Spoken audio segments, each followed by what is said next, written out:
қазақ қоғамын дін біріктіре ала ма? Енді осы жерде осы проблемаға тоқталып кетейік енді, иә?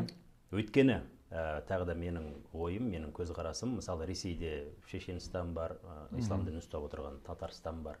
Солар бір әлі несін, осы ұлттық кодын жоғалтпаған сияқты, сол осы дін бұларды біріктіріп отырған сияқты болып көрінеді. Бірақ Қазақстанда керісінше. Иә, енді оны Қазақстанның соңғы 25 жылдағы тарихын білетін, қоғамда болып жатқан оқиғалардан хабар бар, және әртүрлі оқиғалардың астарына түсе алатын көз ашық адамдардың бәрі оны өте жақсы біледі. Қазақстандағы біз дін деп айтып жүрген заттардың бәрі қолдан жасалынған идеологиялар ғой енді.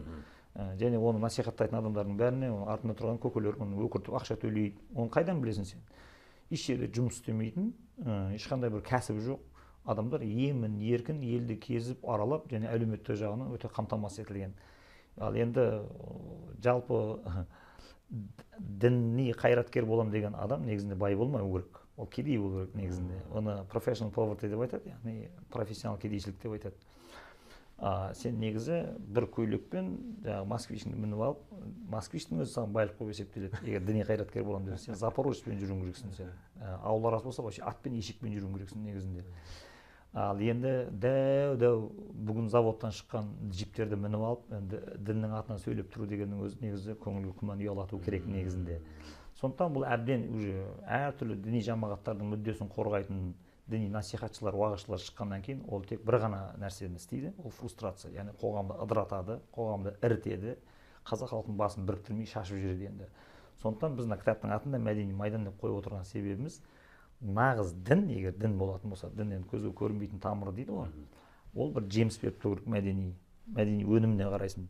Сондықтан қандай да бір діни жамағат аузы көпір уағыз айтып отыратын болса, оларға айтуға болады, соның жетекшісіне, көке, хазірет, ата, сіз 15-20 жыл болды осы әңгімеңізді айтып отырғаныңызға, енді қандай бір мәдени өнім бердіңіз, бір кітап шығардыңыз ба, елді толқытатын, бір қыз балалардың құқығын қорғайтын тағы бірдеңе шығардыңыз ба, әйел сабайтын еркектердің санын азайттыңыз ба, суицид сіздердің діни жамағатыңыздың белсенділігінің себебінен өзіне өз қол салу рейтингісі Қазақстанда құлады ма, ажырасудың рейтингісі құлады ма деп сұрау керек.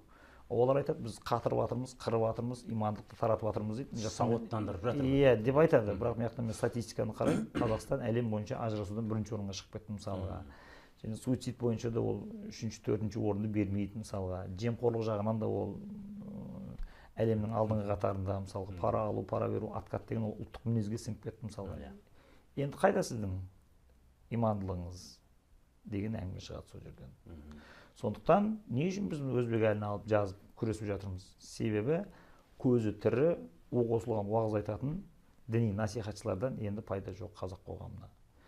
Есесіне өліп қалған, бірақ болмыстық тұрғыда өмір сүріп кетіп бара жатқан мәдени майданда өзін ашып көрсеткен Темірбек Жүргенов, Ильяс Омаров, Өзбекәлі Жәнібек сияқты аталарымыздың өндірген, жасаған ерліктермен, өндірген құндылықтарымен олар жасаған ерліктерге біз еліктеп соған барып жабысамыз. Және ол бізге шынымен де қатты әсер етіп жатыр.